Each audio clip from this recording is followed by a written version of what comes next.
बेहतर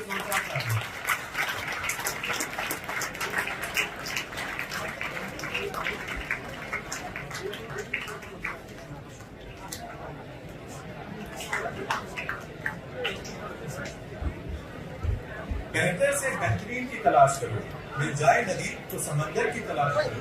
टूट जाता है शीशा पत्थर की चोट से, टूट जाए पत्थर ऐसा शीशा तलाश करो। A hearty good afternoon to one and all present over here. I, Sahil Singh, and I, Saloni Bharti, the editorial heads of NISTA, welcome you all to this magnificent occasion which marks the grandest flagship event of the session 2023-24 Atulya. The name itself explains its essence, illustrating the unrivaled spirit of Unstart. we stand before you with hearts charging with fire and eyes twinkling with passion, representing the youth of today with the promise of a better future, reflecting in our motto, Nishtha Dhriti Satyam. With a steadfast commitment to cultivating exemplary leadership and unwavering dedication to societal betterment, NISTA stands at the forefront of catalyzing positive transformation. Today, we have assembled here to carry on with our flagship event, Atulya, in an ambience steeped in reverence and aspiration. तो आइए इस अतुल्य कार्यक्रम की शुरुआत करते हुए हम गौरवपूर्ण अनुभूति के साथ स्वागत करते हैं अपने मुख्य अतिथि वक्ता का, श्री रवि सिहाग।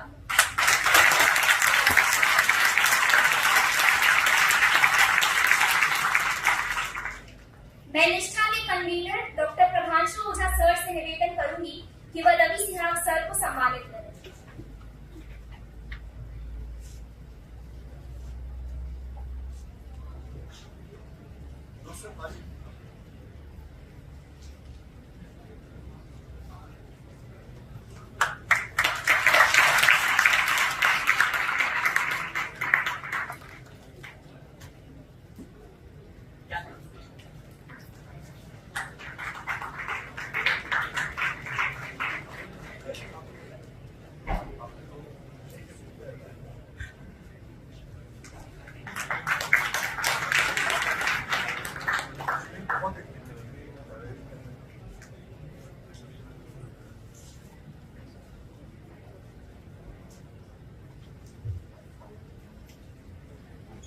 अपनी अदम्य इच्छा शक्ति और उत्कृष्टता की दृढ़ खोज के साथ श्री रवि सिहाग सर ने अपने पहले ही प्रयत्न में लोक सेवा की परीक्षा में ऑल इंडिया रैंक 337 लाकर अपनी कड़ी मेहनत का परिचय दिया, किंतु दृष्टिपूर्ण आंखों ने सपनों को कब त्यागा है।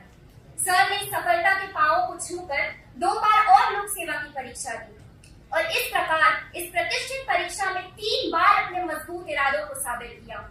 दूसरे प्रयास में ऑल इंडिया रैंक 317 हासिल किया और 2021 में प्रभावशाली ऑल इंडिया रैंक 18 हासिल कर सभी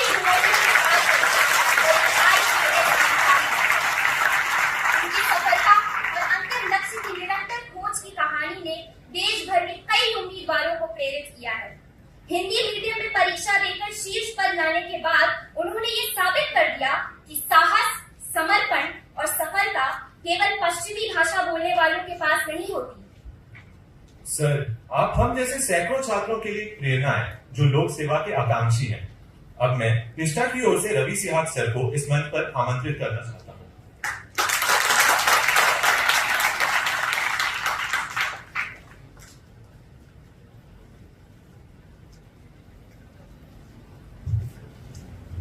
सभी को नमस्कार। कैसे आप लोग? बहुत समय से आपके कॉलेज की जो सोसाइटी के लोग हैं फोन कर रहे थे कि आप आइए जाइए। अभी क्या एक फेज 1 होता है हमारी ट्रेनिंग में, उसके बाद में आपको 1 साल के लिए डिस्ट्रिक्ट में जाना होता है, उसको डिस्ट्रिक्ट ट्रेनिंग प्रोग्राम। वो मुझे मिला था जबलपुर के पास में, एमपी में जबलपुर के पास में मंडला डिस्ट्रिक्ट है उसमें। और इस साल इलेक्शंस थे, विधानसभा के भी थे, लोकसभा के भी थे, तो मैंने भी दिखावा किया कि मैं बहुत बिजी हूँ क्योंकि सेलेक्ट होने के बाद में सेमिनार्स ले लिए थे मैंने, तो मैंने सोचा था कि उसके बाद में सेमिनार नहीं दूंगा। और इस प्रकार का इंट्रैक्शन जो बहुत हो गया, तैयारी का बहुत बता दिया, अपने करियर है उसके और अच्छे से करें। पर हमें ट्रेनिंग में सिखाया था कि जब आपको काम करवाना है किसी से, तो आपको जब इम्पैक्ट देखना है तो एक पॉलिसी है PPP, सबसे ज़्यादा इम्पोर्टेंट है। किसी को पता है इसका फुल फॉर्म? नहीं, इसका मतलब होता है पीछे पड़ो पॉलिसी। ठीक है, तो जब तक आप एज एन एडमिनिस्ट्रेटर आप किसी पोस्ट आप सबके पीछे नहीं पड़ोगे तब तक काम नहीं होता।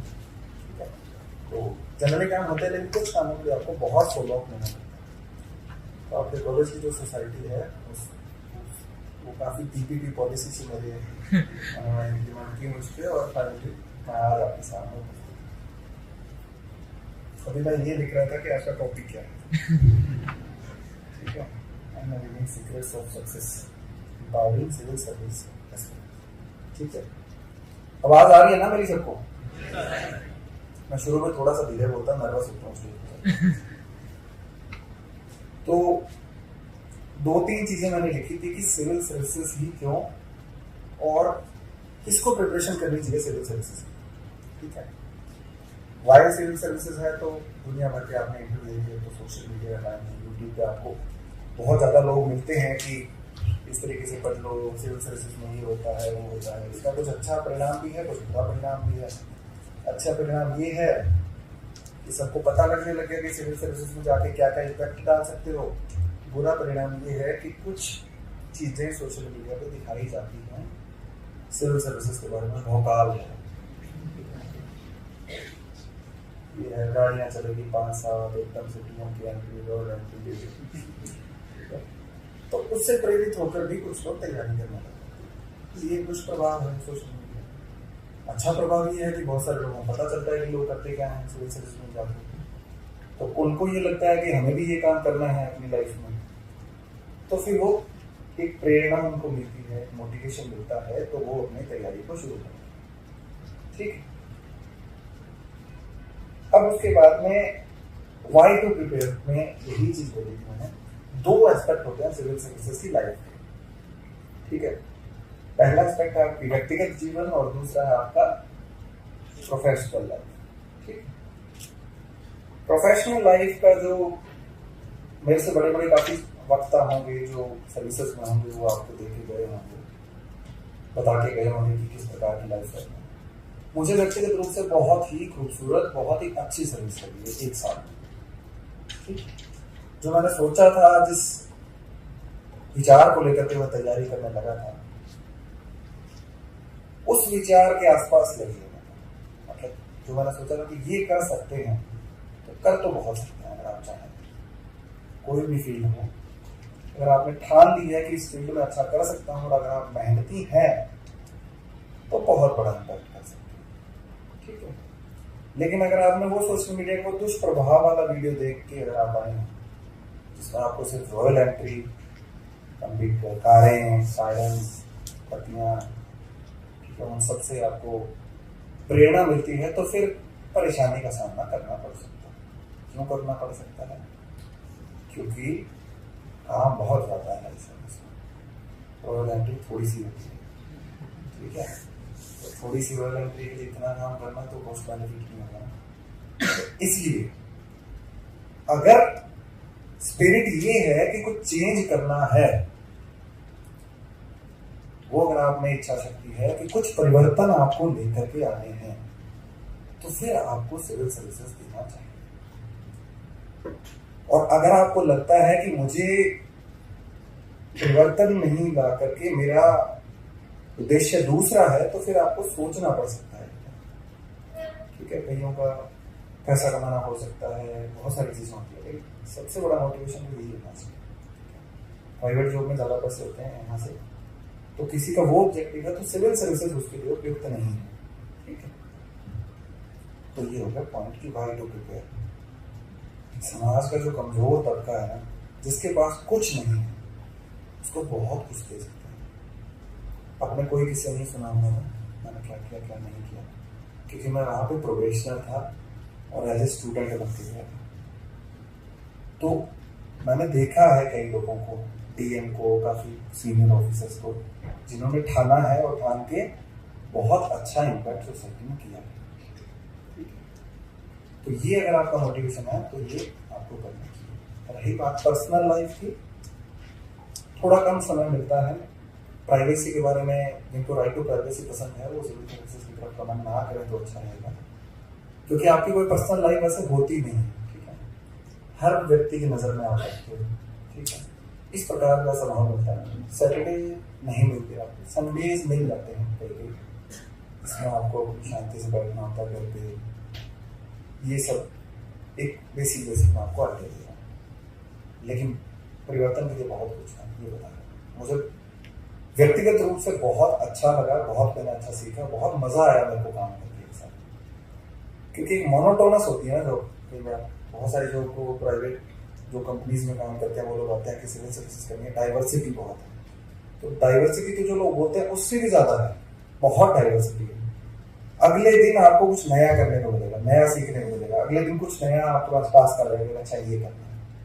कभी आप एज ए रेवेन्यू जज काम करते हो, कभी आप एज ए मजिस्ट्रेट काम करते हो, कभी आप इंस्पेक्शन पे जा रहे हो, कभी आप हेल्थ की मीटिंग ले रहे हो, हेल्थ में अच्छा करने का सोच रहे हो। तो कुछ फोकस एरियाज बना के आपको मोटा मोटा सभी प्रकार के जो काम है जिससे एक आम व्यक्ति को जरूरत होती है, उसमें आप काम करते हो। इसका नाम क्या है? लोक सेवा, लोगों की सेवा।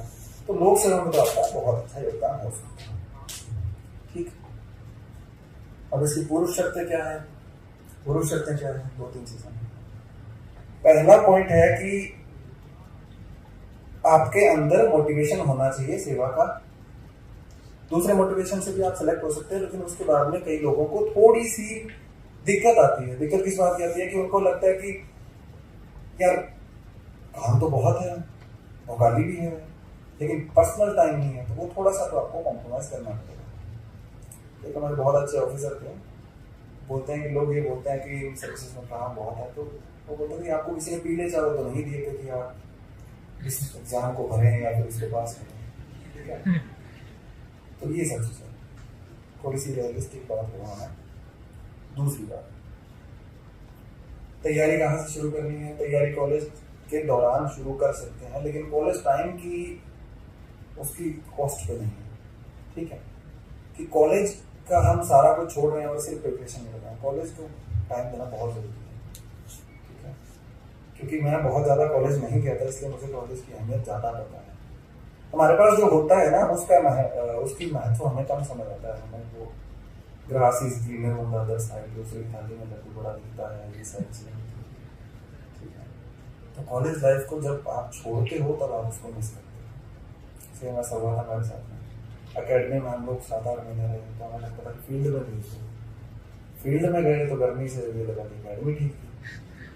तो ये सारी चीजें सबको फील होती है, ठीक है। अब इसके बाद में ये है कि कॉलेज में क्या क्या आपको करना है। कॉलेज में ये करना है कि कॉलेज की स्टडी का प्रोग्राम है वो तो आपको ठीक ठाक कर लेना है। कई लोग बहुत अच्छे से करते हैं, तो लोग बिल्कुल भी नहीं करते, तो बिल्कुल भी नहीं करते उनको बोलूँगा नहीं थोड़ा कर लेना है। जो इस प्रकार का माइंड सेट होता है कि कॉलेज में मजे मारेंगे, जैसे करेंगे तो थोड़ा तो पढ़ाई कर लेनी चाहिए, ठीक है। इतना अच्छा इंफ्रास्ट्रक्चर है, मैंने इतना बढ़िया कॉलेज बहुत कम देखे हैं, ठीक है।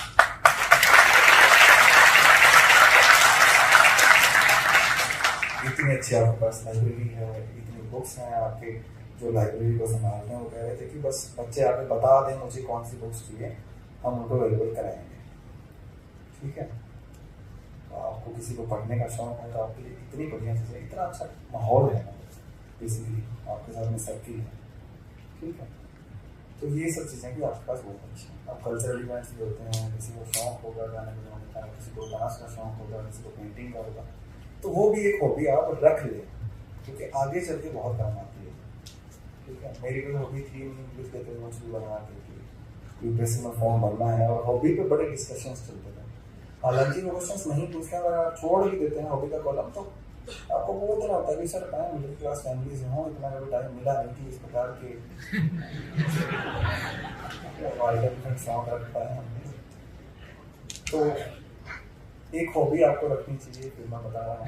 और तो अभी भी मैं कोशिश कर रहा हूँ मेरी कुछ हॉबी बन जाए, एक्सेप्ट कुछ भागदौड़ करने के लिए, कुछ जाने के लिए हॉबी में मान सकता हूँ कि इसमें मुझे अच्छा लगता है, ठीक है। तो ये कल्चरल इवेंट आपको रखना पड़ेगा ताकि आपको ये सब चीज़ें। तीसरा, जो तैयारी है वो एक साइंटिफिक चीज से देखनी है। आपको बहुत पढ़ के आप दिन में 12-15 घंटे पढ़ रहे हैं क्योंकि आप निकाल देना, लेकिन अगर आपको समय बचाना है और मेहनत थोड़ी सी उससे कम करनी है, जो आप पीक लेवल होता है मेहनत का उससे कम करनी है, तो थोड़ा साइंटिफिक रहना पड़ेगा। वो क्या क्या चीज़ें हैं? एक, अपने स्वास्थ्य का ध्यान आपको रखना पड़ेगा, ठीक है। स्वास्थ्य से मतलब फिटनेस थोड़ा रखना पड़ेगा, फिट रहना पड़ेगा। फिट रहने का मतलब ये नहीं है कि आप जिम में जाके 4 घंटे वर्कआउट करें, तो वेट उठा रहे हो फिर कोई इंजरी लेके आ रहे हो, वो नहीं करना। उसका मतलब है कि थोड़ा बहुत आप वॉक भी कर रहे हो आधा घंटा, तो वो भी फिटनेस की कैटेगरी में आ जाएगा, ठीक है। दूसरा, अच्छा खाना है। अब अच्छा खाने का मतलब ये नहीं है कि आप बस वेजिटेबल्स खा रहे हैं, उपवास रख रहे हैं। अच्छा खाना मतलब है नॉर्मल जो आप खाते हैं, बाहर का कम खा के, फास्ट फूड को अवॉइड करके, सारा ब्लड सर्कुलेशन करके, यहाँ की माइंड को जितनी ऑक्सीजन पहुँच रही है उन सब में नहीं जाऊँगा, बायोलॉजी की क्लास नहीं है। तो 2 चीज़ें आपको अच्छे से रखनी है। तीसरा, आपको पता होना चाहिए कि मेरे मोटे मोटे टारगेट क्या है। मोटे मोटे टारगेट से मतलब टाइम टेबल बनाते होंगे लोग, आप में से कोई बनाता है टाइम टेबल पढ़ाई का? कोई बात नहीं, कॉलेज में मैं भी नहीं बनाता है। तो टाइम टेबल नहीं बना रहे हैं तो भी अच्छी बात है, लेकिन टाइम टेबल अगर आप बनाओ तो एक चीज बस ध्यान रख लेना कि इतना स्ट्रिक्ट टाइम टेबल मत बना लेना खुद के लिए कि फिर ये सोचने लगो कि यार इससे तो 2 महीने में सिलेबस पूरा हो जाएगा, फिर करेंगे क्या? ठीक है, टाइम टेबल रखना है व्यावहारिक, रियलिस्टिक, ठीक है। वो कैसे होता है कि आप ये टाइम टेबल बना लें, 4 बजे सोएंगे, 4 बजे उठेंगे, 4 से 8 ये पढ़ेंगे, 10 मिनट का ब्रेक लेंगे, उसमें चाय भी पियेंगे, वीडियोस भी देखेंगे। वो नहीं करना है। अगर आपको कॉलेज से पढ़ना है तो 2-3 घंटे भी अगर आप निकाल लेंगे, 2 घंटे कॉलेज के दौरान बोल रहा हूँ, लेकिन वो कॉम्प्रोमाइज़ नहीं करना है कि आप अपने दोस्तों का टाइम कॉम्प्रोमाइज़ करते हैं। दोस्त बोल रहा है यार शाम को थोड़ी चाय पी जाते हैं, नहीं मेरे को तो तैयारी होती है, तो इसी में कॉलेज के टाइम की बॉन्डिंग है ना, वो हमेशा रहेगी, ठीक है। ये कर लिया आपने। उसके बाद में 3 चीज़ों का ध्यान रख लिया आपने, अच्छी हेल्थ रख ली, अच्छा आप थोड़ा सा अच्छा खा रहे हैं, और थोड़ा सा टाइम टेबल आपने मॉडरेट बना दिया कि भाई 1 महीने में मैं 2 सब्जेक्ट कंप्लीट कर दूंगा, उसके बाद में उनको वापस रिवाइज करूंगा, उसके बाद में दूसरा सब्जेक्ट उठाऊंगा, और आपका कॉलेज खत्म हो गया, आपने सोच लिया कि मुझे सेवा करनी है, भोपाली में मेरा इंटरेस्ट नहीं है, तो आप आइए तैयारी करने लग गए आप, ठीक है। तैयारी करने के दौरान 2 चीज़ें जरूरी हैं। पहला, आपको पता होना चाहिए कि आपके पास सिलेबस क्या है। हालांकि जो सिलेबस में लिखा है उससे बाहर भी बहुत पूछती है यूपीएससी, लेकिन उतना अगर आप पढ़ लेंगे तो आपके सिलेक्शन हो जाएगा, ठीक है। सिलेबस उठा दिया आपने, सिलेबस उठा के उसको अच्छे से पढ़ लो कि क्या क्या है इसमें, ठीक है। उसके बाद में आपको प्रीवियस ईयर क्वेश्चन पेपर देखना है। आपने हिस्ट्री उठा लिया कि अब उसमें हिस्ट्री पढ़ना। हिस्ट्री में आपने चलो शुरुआत कर दी मॉडर्न इंडिया से। सबसे पहले डिवाइस की उठाए, सिर्फ मॉडर्न इंडिया, उनको एक एक करके आपने देख लिया अच्छे से। उसके बाद में एनसीईआरटी उठा लिया आपने, उसको अच्छे से रिवाइज किया। फिर दोबारा से एक बार और डिवाइस देख लिया, फिर एनसीईआरटी। 2 सब्जेक्ट उठाता था मैं जनरली, जैसे एक पॉलिटी उठा लिया, एक हिस्ट्री उठा लिया। उनके डिवाइस देख लिए, प्री और मेंस दोनों के। अब डिवाइस देखने का मतलब ये नहीं है कि आपको रटना है। जैसे मैंने 1-2 जगह बताया था कि डिवाइस देखना, वो कह रहे कि सर याद ही नहीं हो रहे, वो तो याद नहीं करना। और इसीलिए देखना है कि यूपीएससी किस तरीके से क्वेश्चंस पूछता है, ठीक है। वो क्वेश्चंस आपने देख लिए, फिर आप पढ़ोगे जब आपको पता चलेगा अच्छा ये वाली लाइन यहाँ से ऐसे बोल सकता है, ये स्टेटमेंट ऐसे घुमा के दे सकता है, ठीक है। यूज कर लिए, उसके बाद में आपको करना है स्टार्ट पढ़ाई स्टार्ट करने के बाद में मैं जनरली क्या करता था, सबका अलग अलग होता है, मैं एक बुक को 2 बार पढ़ता था। जैसे पॉलिटी की लक्ष्मीकांत उठा ली, तो लक्ष्मीकांत जब तक कंप्लीट होगी तो दोबारा से शुरू कर दूंगा उसको। बहुत बोरिंग काम होता है ये, तो बोरिंग करेंगे तभी कुछ अच्छा मिलेगा, ठीक है। 2 बार अगर आप पढ़ते हैं तो आपको कुछ बेसिक समझ आता है कि इस किताब में लिखा क्या है। फिर दो बार रिवाइज हो गया, फिर दूसरे सब्जेक्ट की 2 बुक्स उठा ली, उनको 2 बार पढ़ना है, फिर वापस से पहले जो 2 सब्जेक्ट थे उसकी तीसरी रीडिंग में आता था। मेरे लिए सिलेबस कंप्लीट करना मैटर नहीं करता था, हो जाएगा कंप्लीट आराम से, लेकिन जो क्रिया है उसको क्वालिटी से करना मैटर। कब कितनी जाती है क्रिया? 75 हो गई इस बार। तो अगर सिलेबस कवर करके आप 200 नंबर तो लाने नहीं है आपको, ठीक है। तो प्री क्लियर करने के लिए आपको शांति से बस जो पढ़ रहे हो उसको क्वालिटी से करना है। 4-5 सब्जेक्ट मैं बता देता हूँ। History, geography, economy, polity, 4 subject ऐसे हैं जो प्री पास करवाते हैं। करंट अफेयर्स का बहुत पीछे लोग लगे रहते हैं, करंट अफेयर्स नहीं हो रहा, ये कहाँ से करें, वो कहाँ से करें। करंट अफेयर्स के लिए मैंने न्यूज़पेपर नहीं पढ़ा था, मैगजीन पढ़ी थी एक, और कई बार वेबसाइट खोल लेता था कोचिंग की, जैसे दृष्टि की खोल ली मैंने, उसमें से जो न्यूज़ आ रही है उसको देख लिया, क्योंकि हिंदी में वैसा न्यूज़पेपर था नहीं, और इंग्लिश में देखो थोड़ा उस टाइम पे वो तो होता है ना, हिंदी मीडियम में स्टूडेंट इंग्लिश में थोड़ा ज़्यादा टाइम तो लगेगा। तो मैं वर्ड मीनिंग सर्च करते जा रहा हूँ, पहले डिक्शनरी बोलो, फॉर्म में दो, इसका क्या मीनिंग है, फिर उसको लाइन से करो, इतना समय नहीं होता था। तो ये कहते हैं, ठीक है। उसके बाद में जब अच्छे से रिवाइज हो जाए, तो जब आपको लगता है कि मेंस के आपने PYQs देखा, उसके हिसाब से कुछ टॉपिक्स हैं उनको आप नोट्स बना सकते हैं 3 रीडिंग के बाद में। 3 रीडिंग से पहले नोट्स बनाएंगे तो नोट्स में क्या चीजें लिखते हैं हम लोग, जो इम्पोर्टेंट होता है वही लिखते हैं। पहली रीडिंग में सब इम्पोर्टेंट लगता है हमें, पूरी किताब इम्पोर्टेंट, सब कुछ नया नया है, तो हमेशा 3 रीडिंग के बाद में नोट्स बनाने चाहिए, ठीक है। और एक आंसर राइटिंग में भूत मत चढ़ाना कि सर अब तैयारी शुरू कर लिया, आंसर राइटिंग कब से स्टार्ट करें। आंसर राइटिंग एक बार आप सिलेबस कंप्लीट कर लेना अपना अच्छे से, फिर आंसर राइटिंग करना है, क्योंकि यूपीएससी क्या हो गया, मल्टी डिसिप्लिनरी हो गया, ठीक है। एक इकोनॉमिक्स का क्वेश्चन पूछे आपको हिस्ट्री लेके आनी पड़ेगी, तो जब आप बहुत अच्छे से मल्टी डिसिप्लिन वाला आंसर नहीं लिखेंगे तब तक आपके आंसर में मार्क्स नहीं मिलेंगे, ठीक है। छोटी छोटी चीज 3-4 मैंने बता दी पॉइंट, कैसे तैयारी शुरू करनी है, उसके बाद में कैसे आपको सिलेबस करना है, PYQs देखने हैं, और किस तरीके से तैयारी का एंगल रखना है। रोज अगर 1 घंटा या 45 मिनट्स भी आप न्यूज़पेपर आप किसी को पढ़ना है तो पढ़ सकता है, अच्छी बात है न्यूज़पेपर।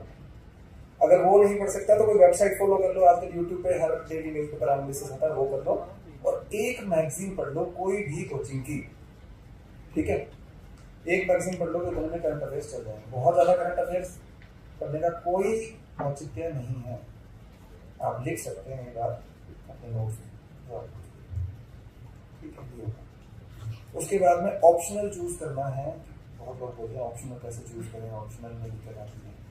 ऑप्शनल का एक ही क्राइटेरिया है, जो स्कोरिंग है वो ऑप्शनल चूज करें, ठीक है। इंटरेस्ट है आपका, आपको पढ़ने में मजा आता है, आपको रस आता है, ये सब चीजें मत करना, घातक साबित हो जाएगी, ठीक है।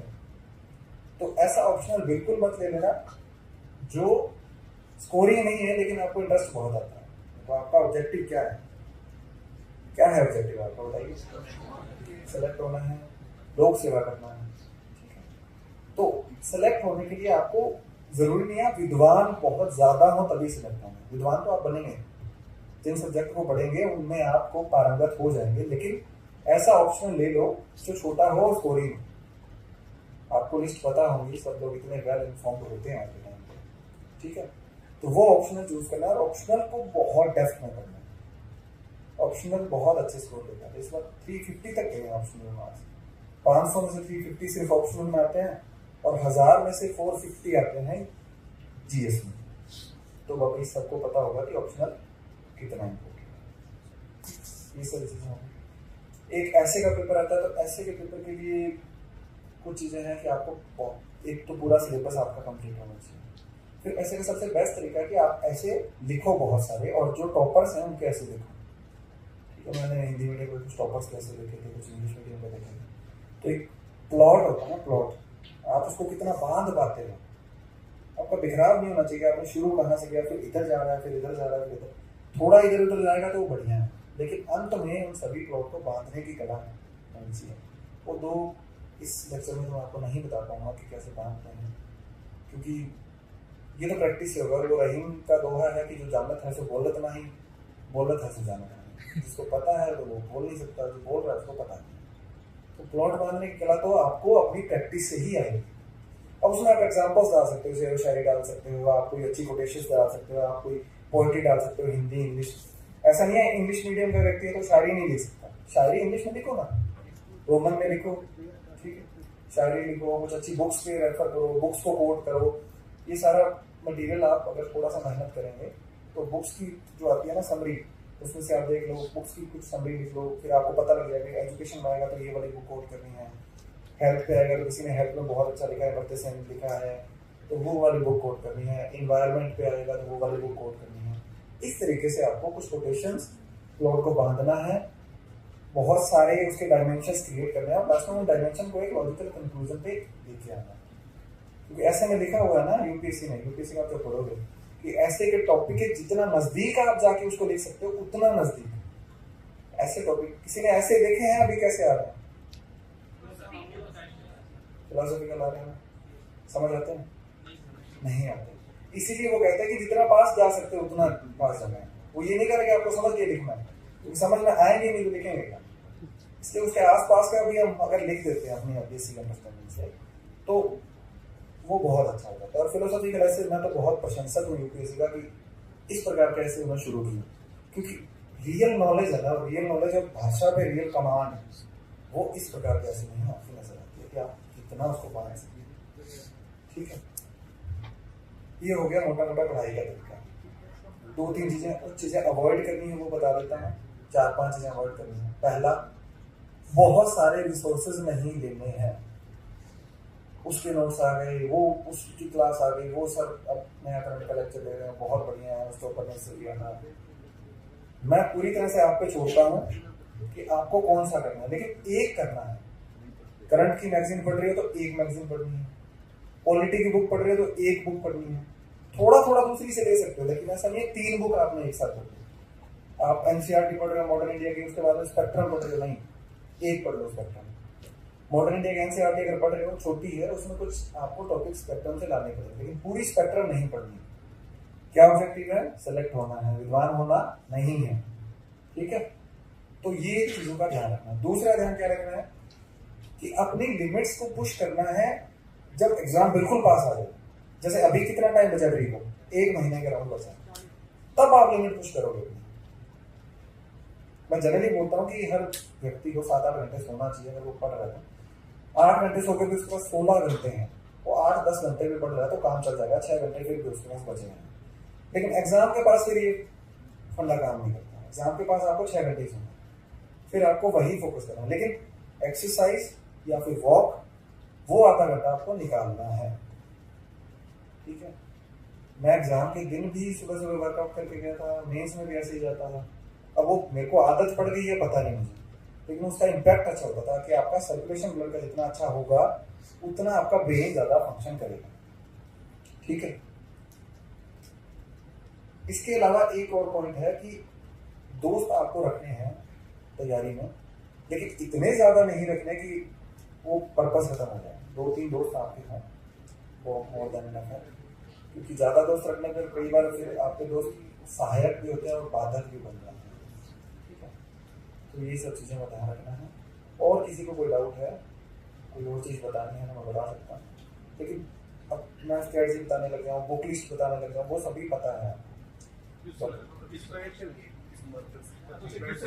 ठीक है, तो ये सब चीजें हैं, इन पे फोकस रखना है आपको। अभी आप सबके लिए ओपन है ये, आप जो क्वेश्चंस पूछेंगे मैं आपको आंसर देता रहूंगा, क्योंकि आपके डाउट्स वो ज्यादा बेटर रहते हैं। हमें तो सिलेक्ट होने के बाद में थोड़ा बोलने का थैंक यू।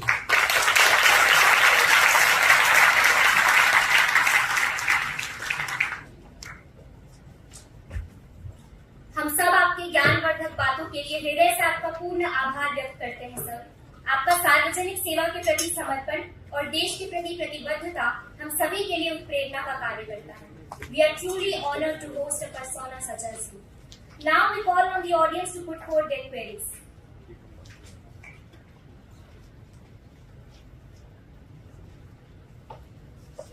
मेरा क्वेश्चन है सर, आपने रिवीजन का बताया, तो सर रिवीजन करने में एक बार जब लोग पढ़ लेते हैं तो दोबारा पढ़ने में काफी इनर्जी आता है वही चीज पढ़ने, तो सर वो चीज को टैकल कैसे करना है?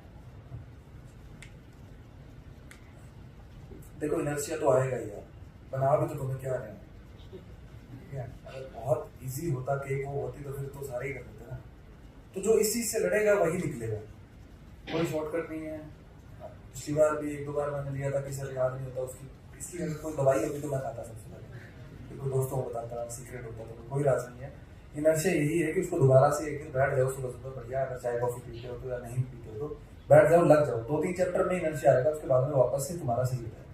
तो शुरू के 3-4 चैप्टर करने में मुश्किल होते हैं, और जो चैप्टर मुश्किल है उनको सबसे पहले कर दो, कि तुम्हारा ब्रेन ट्रेंड हो जाएगा इस प्रकार के इनर्शिया को डील करने में, कि जो टॉपिक्स हार्ड है ना उसको पहले करो, ब्रेन ट्रेंड हो जाएगा। अगर हमेशा हार्ड टॉपिक को छोड़ते रहोगे ना तो फिर वो छूटते ही रहेंगे, ठीक है।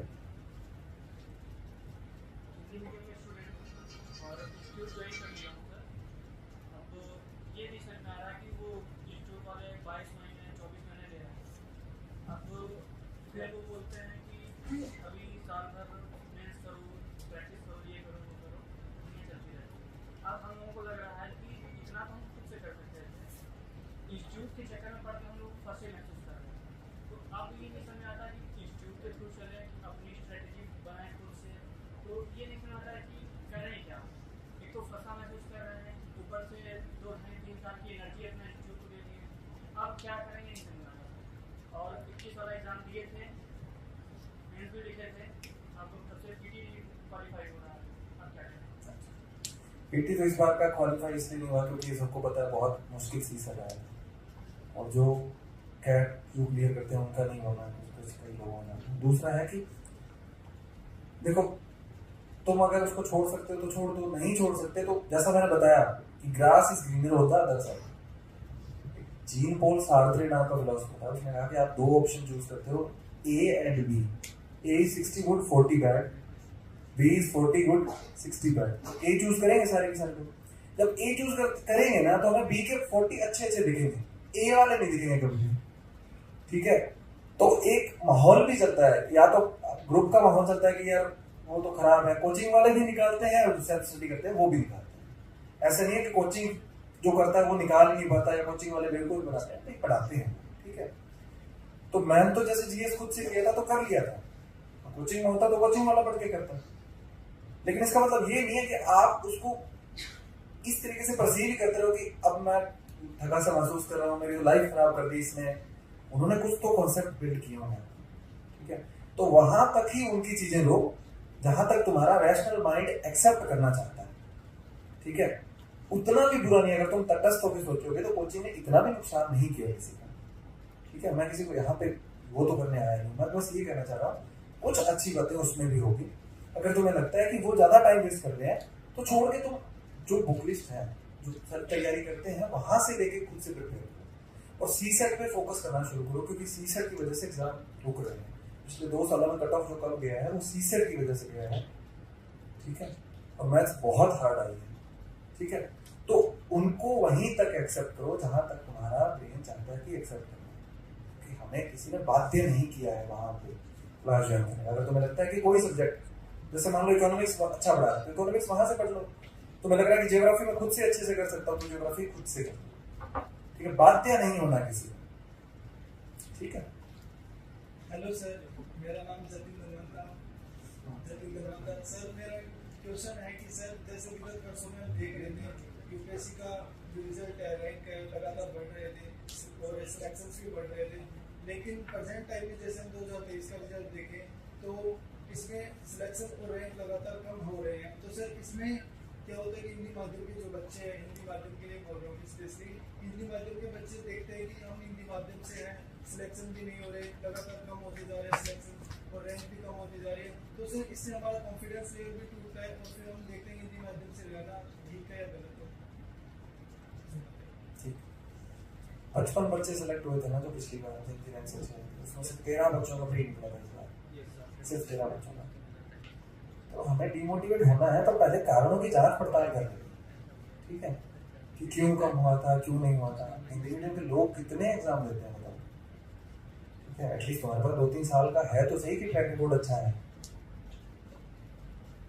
तो प्री बहुत बड़ा मेजर रोल था। हिंदी मीडियम के स्टूडेंट कहाँ से आएंगे, जनरली ह्यूमैनिटीज के बैकग्राउंड से आते हैं। इंजीनियर्स बहुत कम हिंदी मीडियम के होते हैं, डॉक्टर्स बहुत कम हिंदी मीडियम में होता है। डीयू में पढ़ते हैं तो फिर धीरे धीरे इंग्लिश मीडियम में पारंगत हो जाते हैं। तो डीयू से पढ़ के भी बहुत कम लोग हैं, कई लोग इंग्लिश में मूव कर जाते हैं। तो हिंदी मीडियम का जो पूल है टैलेंट का, मैं ये नहीं कह रहा कि बाकी बच्चे उतने हैं, लेकिन आप देख लो कि जिसका बहुत इंटेलिजेंट बच्चे होंगे IITs में जाएंगे, वहां से सीधा यूपीएससी करना शुरू करते हैं। तो जो पूल है ना वो कम बच जाता है हमारे पास, और पूल कम बचेगा उतना ही कम सिलेक्ट होंगे। फिर सीसेट इतना हार्ड आ गया, इतना हार्ड सीसेट होगा तो कैसे सिलेक्ट होगा।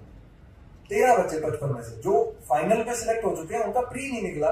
प्री में उनके जीएस में 100 प्लस थे और सी सेट में 66 मार्क्स नहीं आ पाए। इसलिए तो डिमोटिवेट वहीं तक होना है जहां पे बिल्कुल आपको लगे कि सब कुछ खत्म ही कर दिया हमारा। सिलेक्ट हुआ ना इस बार भी 53 रैंक आई है किसी की, उसमें जीएस हिंदी में लिखा है, ठीक है, बहुत सारे लोग हैं। उसके अलावा लगभग 40-45 सिलेक्शन तो हुए हैं। मेरे टाइम पे 18 हुए थे, ठीक है, तो तुम्हारे पास बढ़िया है, तो डिमोटिवेट नहीं होना, अच्छे से तैयारी। Good afternoon sir. सर मेरा क्वेश्चन सीसेट के रिगार्डिंग है। What is the right time to start preparing for CSAT? क्योंकि मेरा मैथ्स वीक है और तो मेरे को बस तो मैथ्स से डर लगता, तो समझ ही नहीं आती, कैलकुलेशन स्लो है, तो इसलिए मेरे को क्योंकि मेरे को पता है क्योंकि अब मेरे को मैथ्स प्रिपेयर करने में टाइम लगेगा, तो मतलब सीसेट में भी मेरे को ज्यादा टाइम लगेगा, तो राइट टाइम क्या है सीसेट प्रिपेयर करने के लिए? यार मैथ्स मेरा अच्छा था तो बता रहा हूँ, मैथ्स मेरा अच्छा था। फिर मैंने एसएससी की तैयारी बहुत कर ली, तो मैथ्स क्या ट्रिक्स वगैरह ना सीख लिया, नंबर सिस्टम अच्छे से सीख लिया था। मैंने आज तक सी सेट के लिए एक भी पेपर नहीं लगाया और एक भी चीज़ नहीं पढ़ी, तो मुझे लगता है मैं सही व्यक्ति नहीं हूँ तो मैं सी सेट के बारे में गाइड करने के लिए, ठीक है। फिर भी मैथ्स जिनका बुरा होता है या जो बहुत अच्छे नहीं होते मैथ्स में, एक ऑप्शन है उनके लिए प्रैक्टिस। बार बार प्रैक्टिस करने से मैथ थोड़ा अच्छा हो जाता है, ठीक है।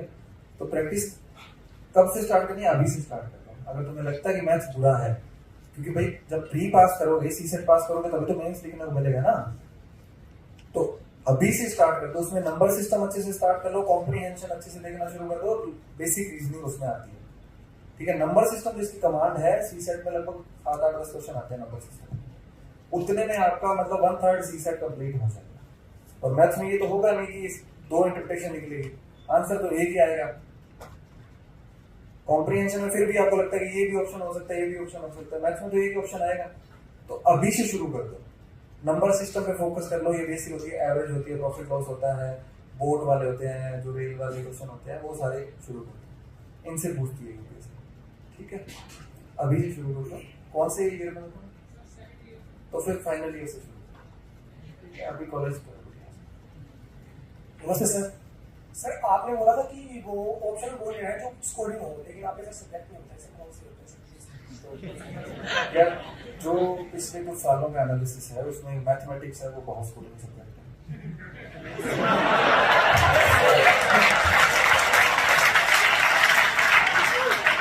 दूसरा पॉलिटिकल साइंस PSIR लेते हैं, इंग्लिश मीडियम के लिए बता रहा हूँ। अभी PSIR है, मैथमेटिक्स है, उसके अलावा एंथ्रो अच्छा सब्जेक्ट था, सोशियोलॉजी अच्छा सब्जेक्ट था, फिजिक्स से निकालते हैं, फिजिक्स में भी अच्छे मार्क्स आते हैं, ठीक है।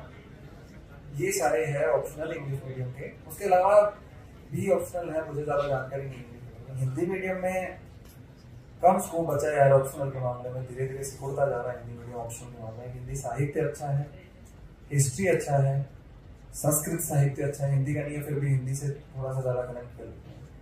इन 3 के बारे में मुझे जानकारी है जो अच्छा स्कोर दे रहे हैं। उसके अलावा मुझे जानकारी यार इंग्लिश मीडियम के लिए तो हमारे टाइम में अच्छे रिजल्ट दिए थे ज्योग्राफी में, मतलब 2021 वाले एग्जाम में। उसके बाद का मुझे नॉलेज नहीं है। एक ट्रेंड देख लो पिछले 2-3 साल का कि टॉपर्स का ऑप्शनल क्या रहा होगा। आजकल तो बहुत टेलीग्राम के चैनल आते हैं, सब बता देते हैं, ठीक है। उसमें देख लो कि क्या कौन से ऑप्शनल का क्या ट्रेंड था, उसमें थोड़ा बहुत इंटरेस्ट होगा तो वो बना लेना इंटरेस्ट उसके हिसाब से।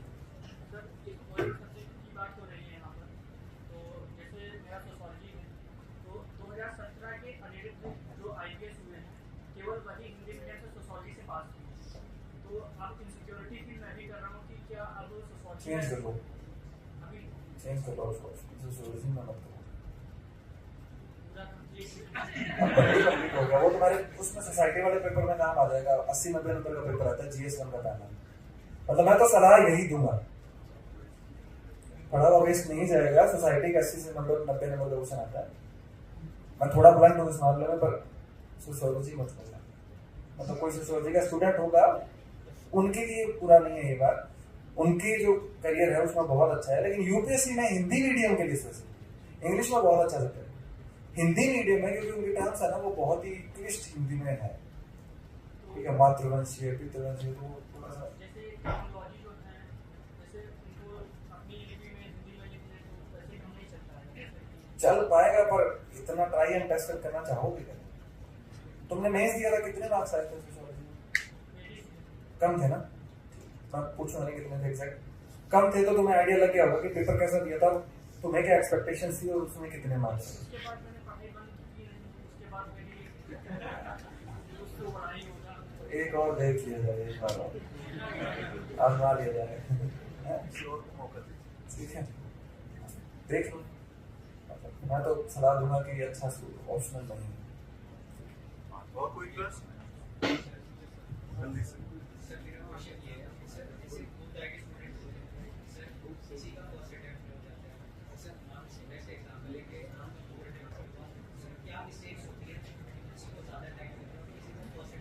मैं दोनों का एग्जाम्पल हूँ, ठीक है, दोनों का उदाहरण है।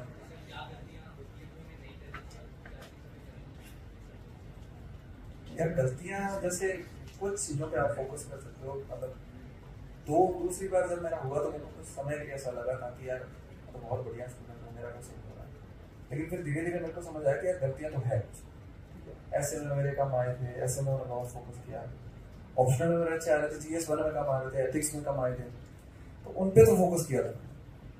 तो ये चीज है कि आपको एक बार में पता लग जाता है, कईयों को पहले टर्म में चीजें समझ आ जाती है तो वो पहले टर्म में निकाल लेते हैं, मेरे जैसे वो नहीं आती है तो फिर 3-4 टर्म लगते हैं, ठीक है। तो वो आपको गलतियां देखनी पड़ती है कि इस सब्जेक्ट में मेरे कम मार्क्स हैं, 3-3, 4-4 नंबर आप हर सब्जेक्ट में उठाओगे तो 9 सब्जेक्ट हैं, 7 है मतलब जिनके मार्क्स जुड़ते हैं, 35-40 नंबर में तो बढ़िया से रैंक आ जाती है, ठीक है। तो ये ध्यान रखना। Good afternoon sir. सर मेरा नाम दुर्गेश कुमार है। सर मेरा सवाल आपसे ये है कि मौजूदा समय में युवा वर्ग का एक बहुत बड़ा तबका UPSC के प्रति ऑब्सेस्ड है, और हाल ही में economic adviser Sanjeev Sanyal sir की एक स्टेटमेंट आती है कि युवाओं के बीच पॉवर्टी ऑफ एस्पिरेशन जैसी भावनाएं ज्यादा है, यानी आकांक्षाओं की कमी है, वो UPSC, इंजीनियरिंग और मेडिकल के अलावा ज्यादा डाइवर्स सेक्टर के प्रति नहीं सोच पा रहे हैं। तो इस सिचुएशन में आप, और ऐसी जब स्टेटमेंट आती है तो हम इसके लिए एक डीमोटिवेटिंग फैक्टर हो जाता है, लाइक हम भी UPSC की तरफ भी जा रहे हैं और कोई डाइवर्स फील्ड खोजना चाहिए या नहीं। तो सर आपका क्या राय है? हर कोई अपने विचारों के लिए स्वतंत्र है, स्वतंत्रता का अधिकार में बोलने का, व्यक्ति का अधिकार भी है, उनके जो व्यू पॉइंट है वो उनके व्यू पॉइंट है, आपको उनको एक्सेप्ट करना है नहीं करना है वो आप पे निर्भर करता है, ठीक है। जैसे बहुत सारे लोग बोलते हैं शराब नहीं पीनी चाहिए, तो जिनको जो पीते हैं वो तो पीते ही हैं, तो उनके व्यू पॉइंट है, उनका ये पॉइंट है कि आप, जैसे मैंने बताया कि अगर भोकाली के लिए जा रहे हो तो मत जाओ, पैसा कमाने के लिए जा रहे हो तो मत जाओ, ठीक है। अपनी ईगो सेटिस्फाई करने के लिए कि मैं तो बॉस बन के रहूंगा, मैं सबको डांटूंगा फटकारूंगा, उसके लिए मत जाओ। मैं सबको जो भी करप्शन करूंगा सबको पकड़ पकड़ के जेल में डाल दूंगा, ये कर दूंगा, वो मत जाओ। आपको क्या करना है, क्या काम है? लोक सेवा, आपको इम्पैक्ट डालना है तो जाओ। इसीलिए सोशल मीडिया का दुष्प्रभाव ना, उनका स्टेटमेंट हो सकता है इस वजह से दिया गया हो कि बहुत सारे लोग इस चीज के लिए चले जाते हैं कि भाई भोकाली तो है, गाड़ियां हैं, गाड़ी घोड़े बंगले हैं, ठीक है, वो सब है, लेकिन काम भी तो है ना, ठीक है। तो काम तो करना पड़ेगा। काम ये नहीं है कि आप जाके एक अपनी सारी एनर्जी इसी बात में लगा दो कि मैं सब करप्शन करने वालों को जेल में डाल दूंगा। आप डालिए, आपको करप्शन आ रहा है वो डालिए, लेकिन आपने अगर अपना 90% टाइम उसमें लगा दिया तो आप 10% ही कर पा रहे हो, ठीक है।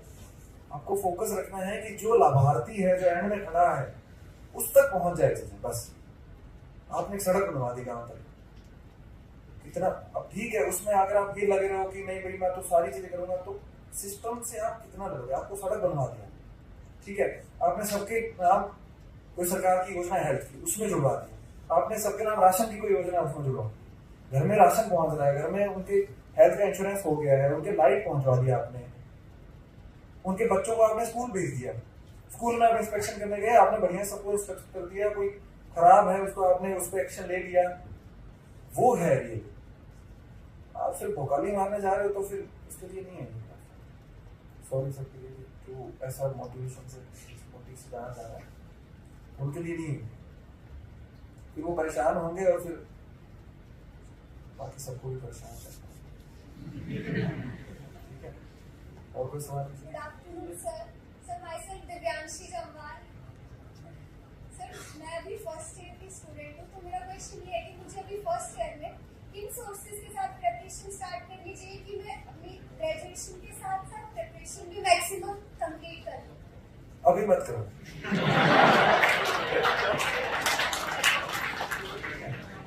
मेरे पास पता कैसे बोल सकते हैं कि हमारे बच्चे ने 9th कर लिया और क्या करो, 10th करो, 11th कर लिया तो 12th करो ना। 9th के बाद तो नहीं हो पाएगा। यूपीएससी के लिए क्या जरूरी है? ग्रेजुएशन है ना, तो ग्रेजुएशन में फोकस करो। क्या सब्जेक्ट्स है? पहले उन पर अच्छे से पढ़ाई करो, वो भी तो काम आएगा ना। तो ये तीनों पढ़ लो, ये तीनों यूपीएससी में आते हैं, इनको बढ़िया से करो। कोई कल्चरल इवेंट में पार्टिसिपेट करो, स्पोर्ट्स खेलती हो खेलो, 3 साल तक कर सकते हो, उसके बाद में नहीं खेलो। अगर मास्टर्स का प्लान नहीं है तो फिर उसके बाद में मत करना, और मास्टर्स के साथ भी कर सकते हो तैयारी, ऐसी कोई दिक्कत नहीं। एक बेसिक एजुकेशन लेना बहुत जरूरी है, तो अभी मत करो। सर मेरा सवाल है sir. Good afternoon sir. Sir my name is Jayshree Bishnoi है। मेरा क्वेश्चन ये है कि हम मतलब कोचिंग स्टार्ट कर रहे हैं तो उससे पहले हमें एनसीईआरटी पूरी रीड कर लेनी चाहिए, या फिर सीधा कौन सी कोचिंग स्टार्ट कर सकते हैं? अगर कोचिंग ले रहे हो तो फिर बिना रीड के भी ले सकते हो, उसका कोई ज़्यादा इम्पैक्ट नहीं है कि एनसीईआरटी पढ़ के फिर आपको कोचिंग लेंगे तो आपको ज़्यादा समझ आएगा। कोचिंग वाले इसीलिए उनका बेसिक फंडामेंटल ये होता है कि जो जिसको कुछ नहीं आता उसको कोचिंग करनी चाहिए। पढ़ लोगे एनसीईआरटी तो बहुत बढ़िया है। एनसीईआरटी तो मेरे को तो सबसे बढ़िया किताबें लगती है एनसीईआरटी। उसमें सब कुछ दिया हुआ है, इतनी अच्छी स्टोरी के फॉर्म में अच्छे से लिखा हुआ है कि आप पढ़ते हो तो भूल जाते हो। तो कर सकते हो, नहीं करोगे तो भी ठीक है। करना वांछनीयता है, अनिवार्यता नहीं। यस सर, मेरा सवाल ये है कि माइक वाले एडवांटेज दे रहे हैं दूसरा। यस सर, मेरा सवाल ये है कि हिंदी मीडियम के स्टूडेंट को मतलब सर का विज्ञान देना चाहिए। सर हिंदी मीडियम के स्टूडेंट को यूपीएससी के लिए सर का विज्ञान देना चाहिए अगर कोचिंग भी कर ली हो ग्रेजुएशन के बाद में 21 साल।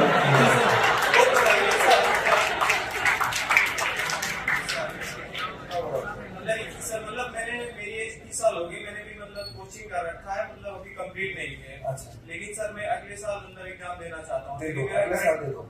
सर लेकिन मेरा करंट अफेयर की मतलब कुछ करंट अफेयर्स का मैंने बताया था ना, अभी अगले साल का देना है। अभी कौन सा महीना है? मई सर। अगले साल का एग्जाम होगा मई के आसपास होगा। यस ठीक है, तो 1 साल है, तो 1.5 साल का करंट तैयार करना होता है। जिसके अखबार नहीं पढ़े उसका मैगजीन पढ़ लो 5 महीने की। इस साल की जनवरी से मैगजीन स्टार्ट कर दो, 2024 की 25 में आप एग्जाम दे सकते हो। ठीक है, और कोचिंग वगैरह कर लिया, अभी सेल्फ स्टडी स्टार्ट कर लो। वही डेली 8-10 घंटे निकालने पड़ेंगे। ठीक है, और अच्छे से पढ़ो, बेस्ट विषय है सर। और मतलब एनसीईआरटी को लेकर अगर सब बात करें पॉलिटी की, तो सब उसमें मतलब इनका के सब विचार बहुत उसमें समझ भी नहीं आता। एनसीईआरटी यार थोड़ी सी वो सर 11th क्लास की एनसीईआरटी पढ़े सर, तो बिल्कुल समझ भी नहीं आ रही। कोचिंग की हुई है ना? ये सब कोचिंग कोचिंग की कर रहा बात हूँ सर, कोचिंग कर रहा हूँ सर अभी। मतलब फिलहाल अभी तो क्लासेस पॉलिटी की चल रही है। हाँ, पॉलिटी की क्लासेस हो जाएंगी। हो सकता है तुम्हारे कॉन्सेप्ट कुछ चीज में क्लियर नहीं होंगे, तो उनकी क्लासेस कर लो, फिर उसके बाद में पढ़ोगे तो समझ आ जाएगी। यस, ठीक है। Good afternoon, sir. Myself Divesh Kumar, and I'm currently first year student. My question is not related to UPSC; it's quite related to the life. Like sometimes ऐसा होता है कि हमारी लाइफ में कि like सब बोलते हैं कि what people are saying about you, आपको उसके बारे में नहीं सोचना चाहिए. You should concentrate on your goals. But at certain points जब like maximum लोग आपको कुछ ना कुछ जज करने लगते हैं, so you also मतलब हम भी खुद को अपने आप को जज करने लगते हैं. Like quite हम अंडर कॉन्फिडेंट हो जाते हैं कि क्या हम सच में ऐसे हैं. So like उस like अच्छा कोई पे आपके फ्रेंड्स भी आपको बोलने लगते हैं. So how to fight that feeling of loneliness कि जब सब आपको बोल रहे हैं but you know that you are right, but you start like अपने आप पे डाउट करने स्टार्ट कर देते हैं. While it's about preparation or it's about personal life. काफी अच्छा सवाल पूछा। तो मेरा 2-3 चीजें हैं। एक तो कॉन्फिडेंस है ना, वो अगर कोई गिराना चाह रहा है, सारे लोग जजमेंट पास करना है, तो पहली चीज तो हमारा खुद कर रहे हैं।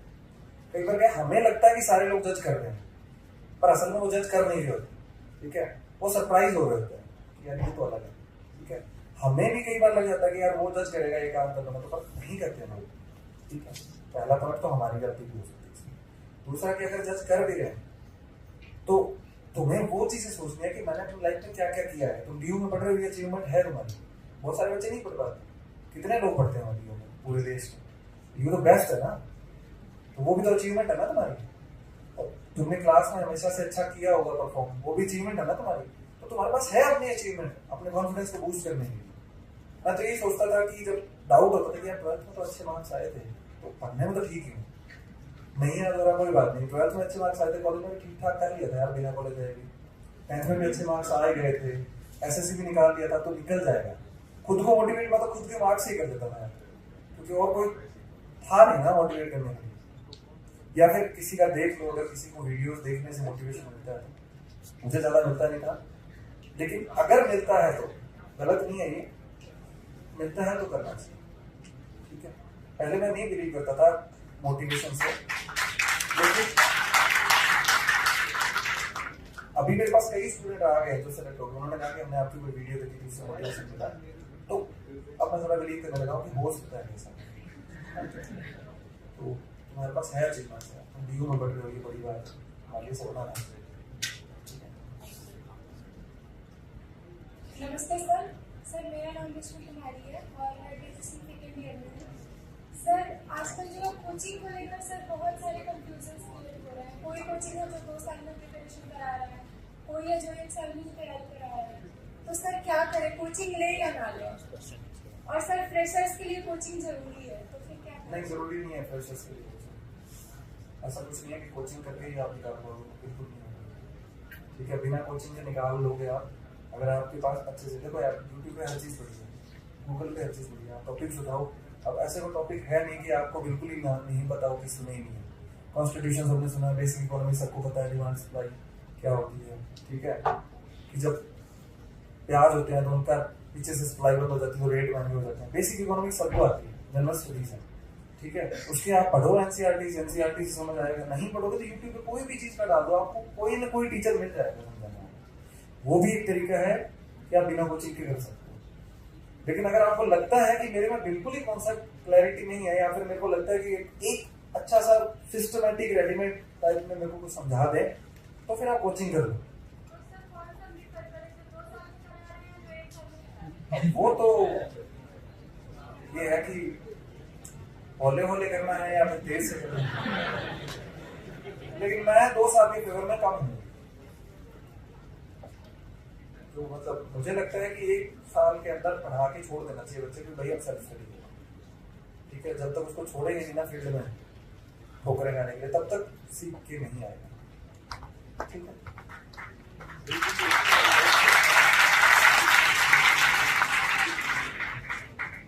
We'll be taking one last question.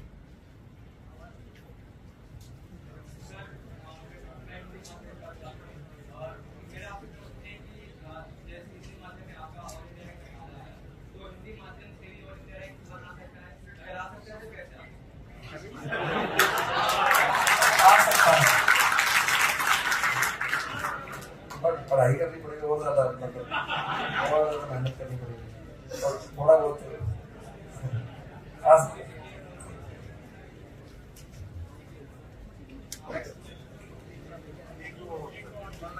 We'll take 1 or 2 more questions.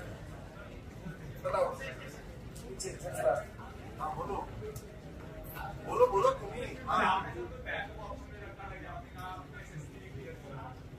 यार, एसएससी तो इसलिए क्लियर किया था कि जब ग्रेजुएशन के बाद में सोचा नहीं था यूपीएससी का, तो एसएससी का सोचा था कि पहले वो नौकरी लेते हैं, इसलिए एसएससी किया था। लेकिन बैकअप बाद में नहीं रखा था, क्योंकि अलग अलग कॉन्सेप्ट है। कई लोग बैकअप रखते हैं, वो भी अच्छी चीज है। मुझे लगता है कि विकल्प संकल्प को कमजोर करते हैं, मैंने इसलिए नहीं रखा।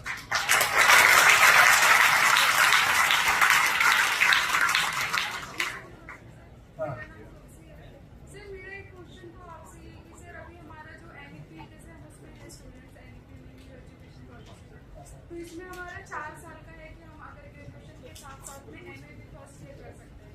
तो मैं भी यूपीएससी एस्पिरेंट हूँ सर, तो मेरा ये है कि ग्रेजुएशन मेन होता है कि यूपीएससी के लिए क्वालिफिकेशन होना चाहिए अपन ग्रेजुएशन। बट अभी बहुत लोग ऐसा है कि हाँ आप 4 साल का कर लो। तो सर मुझे बहुत ज़्यादा कंफ्यूजन हो रहा है। 4 साल का कर लो, मास्टर्स भी तो हो रहा है ना। एजुकेशन करना बहुत बढ़िया है, आप पीएचडी भी परस्यू करेंगे तो मैं बोलूंगा पीएचडी करो साथ में, अगर आप कर सकते हो। एजुकेशन लेना बहुत बढ़िया। फिर मेरी तरह कोई बाद में मैं अब सोचूंगा कि हमने कहा से बीए करके बैठ गया यूपीएससी, ठीक है, अब मैं एमए करूंगा, क्योंकि एजुकेशन तो बहुत ही अच्छी है, हमेशा सीखते रहना चाहिए, हमेशा पढ़ते रहना चाहिए, ठीक है। तो मास्टर्स वाला कर लो 4 साल, कोई फर्क नहीं पड़ता, 1 साल लेट बन जाओगे उतना मैच्योर अफसर हो। लास्ट क्वेश्चन,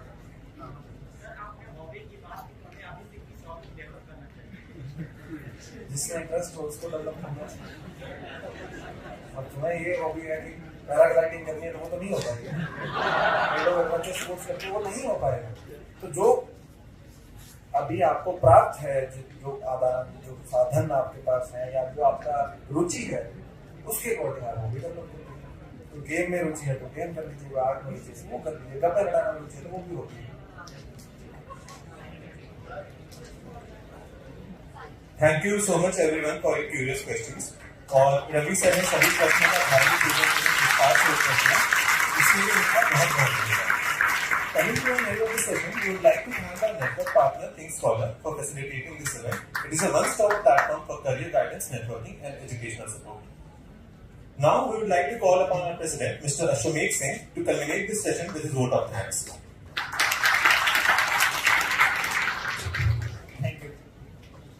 कर्म भूमि पे फल के लिए श्रम सबको करना पड़ता है, कर्म भूमि पर फल के लिए श्रम सबको करना पड़ता है। रब केवल लकीरें देता है, रंग हमको भरना पड़ता है, रंग हमको भरना पड़ता है। A very warm and affable good afternoon to one and all present here. When I thought of starting the preparation of this prestigious examination, the first video that I watched about UPSC was of Ravi Sihag sir, and from then till inviting him in this Hansraj College, it has been a long journey, but I'm grateful to God and I'm grateful to sir that I have been able to convince sir to come here as a chief guest and to grace the juncture with his invaluable presence. So a big thanks to you sir for taking out time from your busy schedule and for clearing all the doubts, for resolving all the queries of these private aspirants. पीछे पड़ो policy का सबसे अच्छा example है हमारा president. इसने बहुत अच्छे से मेरे को बार बार इनवाइट किया, तो फाइनली मैं कन्विंस हो गया कि मेरे को जाना चाहिए। So thank you very much. You're welcome, sir. You're welcome. I would also like to take a moment to express my sincere thanks towards our beloved principal, Professor Dr. Rama ma'am, and our esteemed convener, Dr. Prabhanshu Oja sir, for always associating themselves with all the segments of society, whether they are seminars, whether they are speaker sessions, and you know what we have next. That is the last episode under our tenure. So I hope you will also enjoy that. And today I have no words to explain, to convey my thanks towards sir, because this was only an interaction and I could not ask for the better one.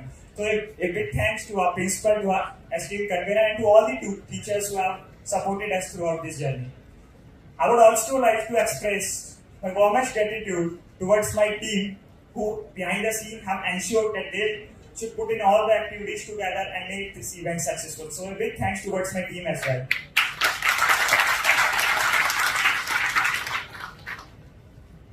My gratitude goes out to all the audience for your thought-provoking questions that made this session an interactive one. So a big thanks to all of you.